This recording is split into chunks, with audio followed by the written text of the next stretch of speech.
Buat pecinta rally sejak lama, pasti udah nggak heran ngeliat mobil ini.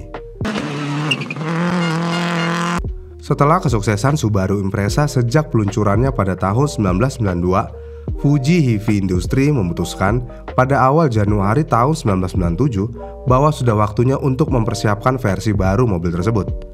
Takeshi Ito, yang bertindak sebagai Chief Engineer Subaru Technica International atau STI saat itu dan sub pemimpin proyek generasi pertama, ditunjuk sebagai pemimpin proyek untuk mobil baru, yang secara internal akan dikenal sebagai New Age Impreza. Tujuannya adalah menciptakan mobil yang bahkan lebih baik untuk mendapatkan hasil yang lebih baik lagi, baik dalam penjualan maupun kompetisi. Hasilnya adalah mobil yang lebih ringkas, dengan pusat gravitasi yang lebih rendah karena ketinggian mesin boxer yang rendah. Mobil ini juga lebih panjang daripada versi sebelumnya, tetapi dengan overhang yang lebih besar pada kedua ujungnya, yang berarti inersia tambahan dan kecenderungan yang ditekan untuk understeer. Mobil baru ini sedikit lebih lebar daripada yang lama dan lengkungan rodanya lebih menonjol. Mobil ini memiliki bodi yang sepenuhnya didesain ulang, yang memberikan platform yang jauh lebih powerful dan lebih kaku. Untuk memberikan citra abad ke-21 pada mobil baru ini, lampu depan ovoidal baru diterapkan, yang mana ini menjadi titik paling kontroversi dari mobil baru ini sejak peluncurannya. Peluncurannya dilakukan pada tanggal 23 Agustus tahun 2000 di Jepang dan pada tanggal 17 Oktober tahun 2000 di Eropa. Mobil baru ini mengadopsi nama WRX di seluruh dunia. Ini sama seperti pada versi sebelumnya sih. Versi STI-nya disiapkan dan didesain ulang secara teknik dengan lengkap di semua area mekanis WRX. Bagaimanapun, semua penggemar Subaru pasti masih mengenali semuanya sebagai versi bak-ai dari mobil. Di sisi mesin, mobil ini memiliki ukuran turbo yang diperbesar sebesar 10%, dan begitu juga ukuran intercoolernya menjadi lebih besar sebesar 12%. Perubahan ini bersama dengan bentuk kap mesin baru yang lebih aerodinamis, yang dapat berkontribusi pada peningkatan massa aliran udara luar melalui intercooler. Dengan demikian, kapasitas pendinginan intercooler meningkat dari 6,9 kW menjadi 13,2 kW dan 14,1 kW untuk versi STI-nya. Di mobil ini aliran pendinginan internal benar-benar ditinjau ulang, meskipun tidak ada saluran masuk udara baru yang ditambahkan ke kap mesin atau bumper depan. Selain itu, modifikasi transmisi dan suspensi juga berkontribusi untuk membuatnya lebih efektif.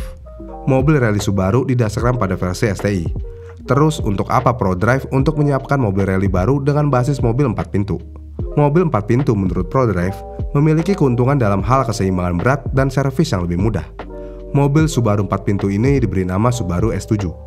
Ini karena mobil ini adalah versi ke-7 dari Impreza sejak diperkenalkannya dalam rally pada tahun 1993. Dengan penutup lampu oval yang dihilangkan dan headlamp asli digantikan oleh dua lampu di atas lampu depan hitam yang secara signifikan mengubah citra mobil.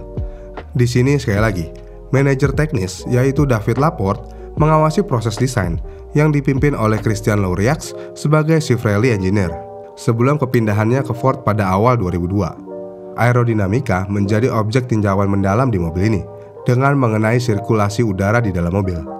Di mobil ini dua modifikasi utama diterapkan juga. Yang pertama, peningkatan ukuran radiator yang reposisi intercooler yang dipindahkan dari posisi atas pada versi jalan raya ke posisi depan pada mobil rally. Ini berguna untuk mendapatkan udara yang lebih segar. Kemudian yang kedua, saluran masuk udara yang diperbesar antara kap mesin dan bumper depan yang dikhususkan untuk intercooler. Sedangkan radiator yang terletak di bawah intercooler menerima udara dari asupan udara sentral dari bumper depan. Kemudian untuk menghilangkan udara panas di mobil ini, ventilasi di kedua sisi kap mesin Impreza lama digantikan oleh ventilasi panjang yang unik yang terletak di depan hood scoop. Model ini awalnya dirancang untuk mendinginkan intercooler dalam versi mobil jalan raya. Kemudian asupan pendingin rem dipindahkan ke ruang antara fog lamp dan satu slot ditambahkan kedua sisi bumper dan di depan roda depan. Ini berguna untuk menghilangkan udara panas dari ruangan mesin. Dan untuk side skirtnya masih memiliki ukuran yang sama seperti pada versi S6. Kemudian sayap belakang baru dikurangi tingginya dan dialokasikan di bagian belakang. Tujuan memindahkan sayap belakang ke paling belakang adalah untuk memisahkannya sebanyak mungkin dari bodi. Dan hasilnya, mobil baru ini menunjukkan stabilitas belakang yang lebih tinggi pada kecepatan tinggi. Kemudian tes ekstensif mobil ini dilakukan pada bulan Desember tahun 2000 di Prancis, yang dikendarai oleh Burns. Ini adalah susunan tim baru setelah kepergian Kankunen. Di anggota tim baru tersebut ada Marco Martin dan Peter Solberg dan Toshihiro Arai. Mobil ini melakukan debutnya di Rally Monte Carlo tahun 2001. Tetapi masalah koil pengapian membuat Martin gagal mencapai garis finish di stage pertama. Sementara Solberg terpaksa retire setelah menabrak bank dan berguling di tahap 5. Setelah start yang terlalu konservatif, Burns sempat menunjukkan nilai mobil barunya dengan finish di urutan kedua di stage St. Pierre. Kemudian dia mengakhiri hari pertama di posisi keempat. Tetapi mobil tersebut mengalami masalah, yang mana mesinnya mati 1 silinder, jadi mobilnya hanya hidup dengan 3 silinder aja. Karena kejadian tersebut, tim memutuskan Burns untuk retire di stage itu. Kemudian tim mengembangkan program pengujian ekstensif lagi untuk persiapan rally Swedia. Tetapi hasilnya tidak maksimal, karena Burns kehilangan lebih dari 12 menit. Ini karena dia terjebak di tumpukan salju di stage 2. Sementara Martin kehilangan 5 menit ketika dia menabrak bank salju lain di stage 4. Meski begitu, Burns menetapkan waktu tercepat di stage 3, serta di 5 stage di hari terakhir. Sementara Solberg berada di urutan ke-6 dan berhasil memperoleh poin pertama untuk mobil Subaru S7. Kemudian di rally Portugal, Burns akhirnya mendapatkan poin pertamanya di tahun itu dengan finish di urutan ke-4 setelah memenangkan 2 stage. Namun mobilnya masih tampak jauh dari para pesaingnya dalam hal performa. Namun masalah mekanis membuat pembalap Subaru jauh dari poin di rally Catalunya. Setelah awal musim yang mengecewakan, dengan Burns yang hanya memiliki 3 poin dan sangat jauh dari pemimpin kejuaraan yaitu Mäkinen dengan 24 poin, tim kembali melakukan serangkaian tes ekstensif untuk meningkatkan keandalan dan kinerja mobil Impreza WRC 2001 dengan melakukan modifikasi mesin kecil-kecilan, termasuk airbox yang direvisi. Tes tersebut memungkinkan tim untuk memperbaiki mobil, dan benar aja nih, Burns bisa finish di posisi kedua di rally Argentina, dan bahkan mungkin bisa memperjuangkan kemenangannya jika dia tidak kehilangan sekitar 20 detik ketika dia berputar di stage 3. Dan Solberg berada di urutan ke-5 setelah bertarung ketat dengan Mäkinen.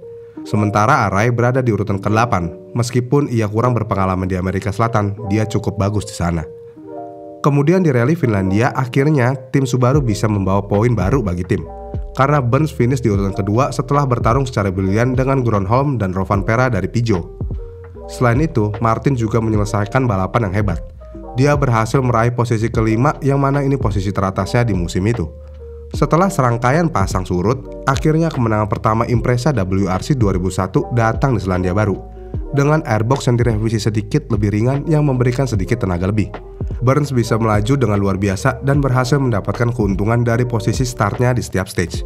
Hasil ini mereposisi posisinya di kejuaraan dengan mengurangi jarak dengan Mäkinen dan McRae menjadi hanya 9 poin dengan 4 rally tersisa. Kemudian stage aspal di Sanremo dan Korsika tidak sesuai dengan pembalap Subaru. Burns mengalami crash di Sanremo pada stage pertama hari itu, sementara Martin juga crash pada hari terakhir. Jadi hanya Solberg yang berhasil finish di posisi ke-9. Di Korsika, Burns juga mengalami kecelakaan di hari pertama, tetapi untungnya dia bisa lolos dari retire dan berhasil finish ke-4. Solberg dan Martin menyelesaikan akhir pekan yang luar biasa dengan finish di urutan ke-5 dan ke-6. Setelah drama yang terjadi di beberapa acara rally, akhirnya Burns masih menjadi satu-satunya pembalap yang menjadi juara dunia setelah memenangkan hanya 1 rally di musim itu.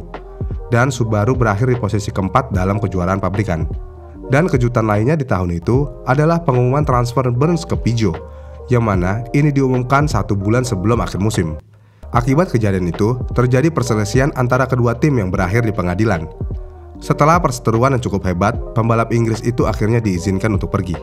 Martin juga meninggalkan tim untuk bergabung dengan Ford, sementara Arai kembali ke kompetisi Grup N. Dan Tommy Mäkinen bergabung dengan tim Subaru sebagai pembalap nomor 1 dan bekerjasama dengan Peter Solberg. Kemudian musim 2002, dengan homologasi Impreza baru yang direncanakan untuk bulan Maret tahun itu, tim memulai musim di Rally Monte Carlo dengan mobil yang sama seperti musim sebelumnya.